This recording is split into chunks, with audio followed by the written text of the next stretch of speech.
आज के सत्संग की वाणी स्वामी जी महाराज जी की है। सत्संग के वचन, ग्रह कार्य अब नित्य सतावें, कुल और जाति बहुत बरमावें। जब एक आदमी शादी करता है और गृहस्थ अपनी बसाता है, तो गृहस्थी के साथ साथ जब उसके बच्चे होते हैं, बड़े होते हैं, और उसको किस तरह से मतलब कुल और उसकी जाति वो बनवाते हैं, उसके बारे में जानते हैं। जैसे कि जब बच्चे बड़े हो जाते हैं तो उनकी शादी की फिक्र होती है।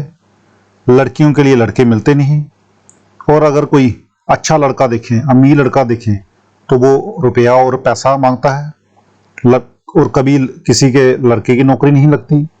अगर पढ़ लिख कर किसी का दिमाग इतना ऊंचा हो गया है, ये भी दुख है कि कहीं लड़की का ब्याह हो गया है। अगर कहीं ये भी देखा गया है कि लड़की का ब्याह तो करवा देते हैं, उसके बाद लड़का लड़की को छोड़ देता है। तो कहने का भाव जहां पर यह है कि हम अपना बच्चों की जब शादियां करते हैं या इस तरह से लड़का लड़की एक दूसरे से शादी करते हैं, तो बहुत सारे आपने देखा तलाक भी होते हैं और बहुत सारी परेशानियां होती हैं। तो इसी तरह से ये जो संसार है परेशानियों का एक गढ़ है। अब आगे कहते हैं कि कई बार तो पास में रुपया नहीं होता और मन में कहता है कि अगर कम खर्च किया तो बिरादरी क्या कहेगी। ब्याह शादियों में बड़े बड़े खर्चे होते हैं। अब तो बिरादरी ने खर्च कुछ कम किए हुए हैं, मगर किसी किसी बिरादरी में तो बड़ा खर्चा है। कई बिरादरियों पर मरने पर भी बड़ा खर्च करवाते हैं। अगर कोई आदमी मरा तो समझो कि 1.5-2 लाख का कर्जा हो गया, सिर पर बोझ चढ़ गया। फिर आगे कहते हैं, सबका बोझ बार सिर लीना, अब तड़पे जस जल बिन मीना। अब बेटे पोते धोतियां पड़पोते हैं, बस सभी का बाबा है। सभी आकर इससे पूछते हैं। बड़े परिवार में कोई ना कोई बीमार भी रहता है। अब सभी की फिक्र इसने अपने सिर पर ले ली। अगर कोई बीमार है तो इसे फिक्र होगी, मानो इसने सभी के बोझ का एक बक्सा बना लिया है। अब रात को नींद नहीं आती, चित्त में गिनतियां करता रहता है। अब फंस गया तो तड़पना कैसा। फिर आगे कहते हैं, मूर्ख ने जे बार उठाया, अब दुखन से बहु घबराया। कहते हैं, इसने अपना बोझ आप सिर पर उठाया, किसी और ने तो उठाकर नहीं रखा। मुझे सत्संगियों की तरफ से कई चिट्ठियां आती हैं कि मैं ब्याह कर लूं, तो मैं कहता हूं कर लो। कई चिट्ठियां ऐसे भी आती हैं जो कहते हैं कि मैं ब्याह ना करूं, तो मैं कहता हूं ना करो। जब कोई सलाह मांगता है तो मैं आमतौर पर यही कहता हूं कि ये बोझ तुझे खुद ही उठाना है। अगर मर्जी है यानी उठा सकता तो उठा ले, नहीं तो मत उठा। फिर आगे कहते हैं, बरमत फिरे सुख के कारण, सुख नहीं मिला हुआ दुख दारुण।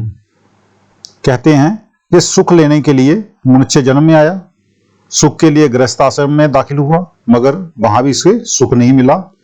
उल्टा ये दुख के चक्कर में फंस गया, सुखों के बजाय दुख आगे आ गया।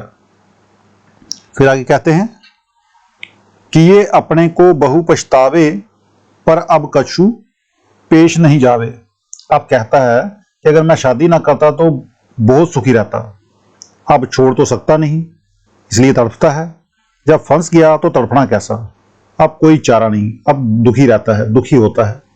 फिर आगे कहते हैं, कल कलेश बहु बर्षन लागे, वर्षा ऋतु आषाढ़ अब जागे।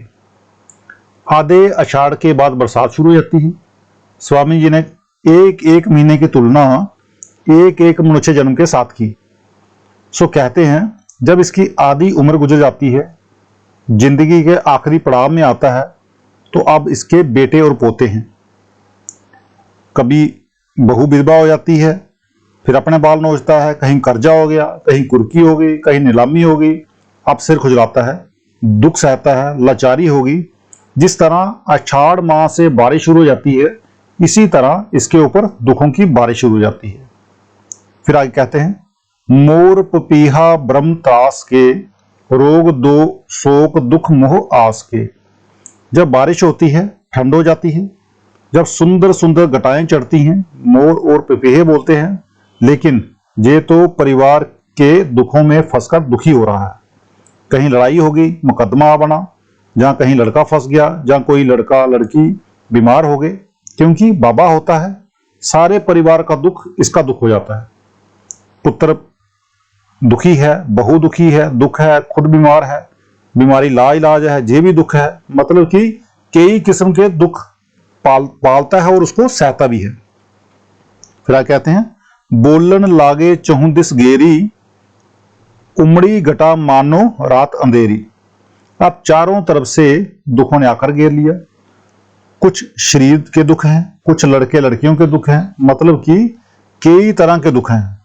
अब कहता है कि मेरी अकल काम नहीं करती, चिंता में डूबा रहता है, दुख में डूबा रहता है, यानी दुखों की घटा आ गई। अब अकल काम नहीं करती, करे तो अब क्या करे।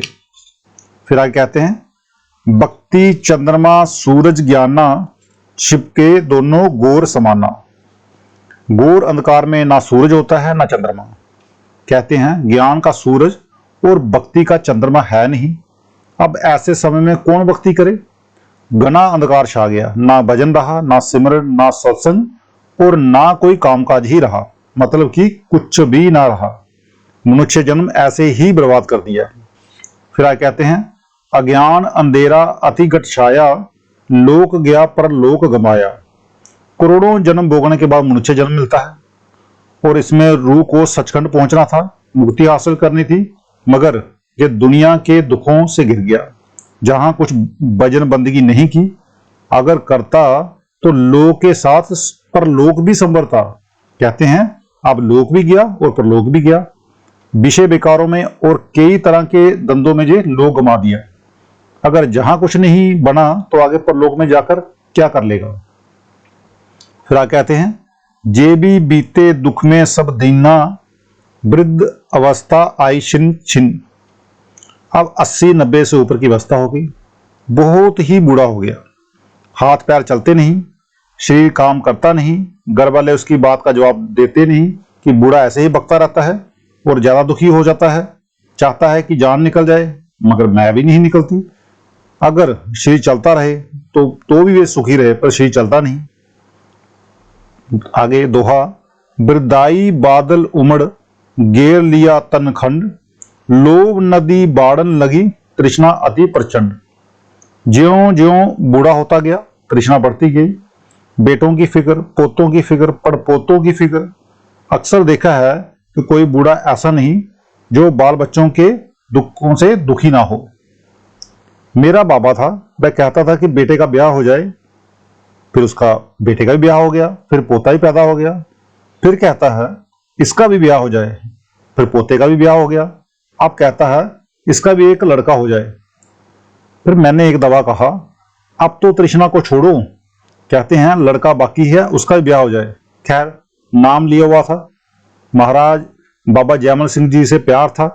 मैंने कहा आपकी तृष्णा कैसे पूरी होगी। कहने लगे अच्छा, तुम्हारे कहने से छोड़ देता हूं।